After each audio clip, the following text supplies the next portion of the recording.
Hello, these are the words for the wind for October the 10th and 11th, I think it is. And before I give you some of my reflection for whatever it's worth, I want to tell you a couple of things.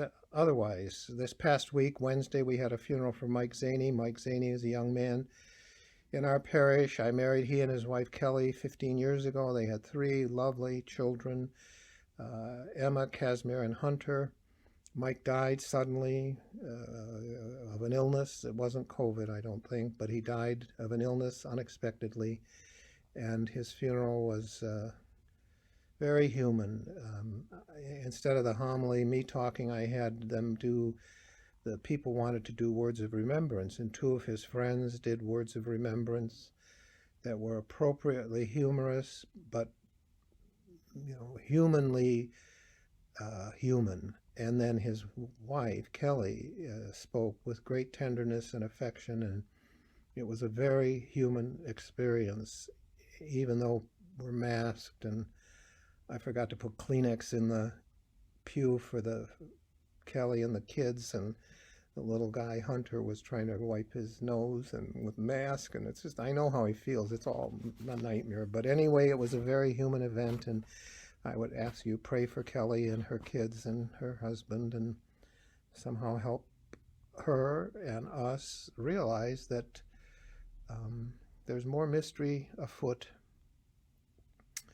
that we call grace than we expect.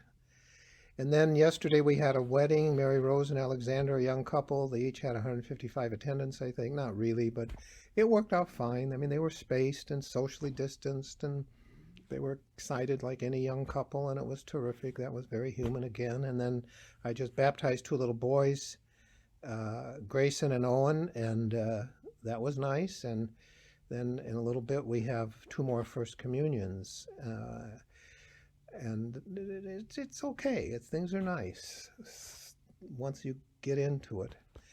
And then you either have or you will receive a letter from us that has the finance report and that sort of thing. And it goes to the people in our database. And one of the things that's in this letter is an invitation to our Veterans Day celebration. This year, our Veterans Day celebration will be a Mass, November the 11th at 11 a.m. in the morning.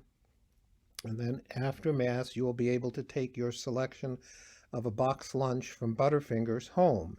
Any veteran and a guest is invited, but you have to make reservations and you have to select the lunch you want from Butterfingers. And so you can, if you have veteran friends, they need to have a reservation, but you can call our office, 219-865-8956, and tell them you'd like to make a reservation for the Veterans Day Mass, and then they can help you with your lunch selection. That being said, I want to talk a little bit now about what the readings for today led me to. There's an impression, and it's what happens in institutions. It's what happens in families too. You get married, you have kids like these little guys that we baptized today, or the couple that got married yesterday, and your life kind of goes on until something significant changes. Certainly in the Zaney family, the death of their husband and dad changed that package of what they experienced as family. More gentle ways, normally the child goes away to college, gets a boyfriend or a girlfriend, moves out, gets married, has kids, and so on. And there are parents who love being empty nesters. I don't know if they love it so much as they pretend they love it, but maybe they do. But that changes everything. Hopefully the change eventually becomes good, and people like it. In the church, there's any religion, but I'm Catholic, there's a notion that the package was delivered. Like Amazon will deliver a package, or FedEx will deliver a package and tell you it's delivered. Well, there's a sense that this package was delivered, maybe 2,000 years ago with Jesus, that Jesus' work was to put together this package called Roman Catholicism, and it was delivered, and then all we do is carry that package through history and make sure that everybody knows what's in the package. But I don't think that's true. I mean, I know it's not true, because that's why, for instance, we have 4 Gospels, not one Gospel. We don't have a life of Christ. We've got 4 tellings of the good news, in addition to other reflections on that in the letters, the epistles we call them, the Acts of the Apostles, and the book of the Revelation, and so on. We don't have just a single package. We've got multiple packages. And then if you look historically, architecture has developed, art has developed, music has developed, and the interpretation of what we carry or what we think is in that package changes. But institutional religion and institutional people who are professional institutional religious people like me, the last thing in the world we want is change.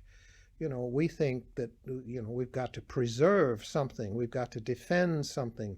We no matter what, we keep, some religious leaders will keep pounding a round peg into a square hole just because that's what they think they're supposed to do. But a lot of what we think is in that package isn't. An awful lot of social and cultural values have come to be associated as if they came from the mouth of Christ, and they didn't. A lot of moral issues down through the ages, including our own time, seem to become incredibly important, but you can't find them even referenced in the Gospels and the other elements of church tradition. My point being is, in the Matthew series that we've been reflecting on the end of this summer into the autumn, is Matthew places Jesus teaching in the temple area, being confronted by the chief priests and elders of the people, and they're challenging Jesus. They challenged him in various ways, and Jesus responded with various parables that I've talked about before. Well, today the parable is a story that involves Jesus. Wait, I got to think of it.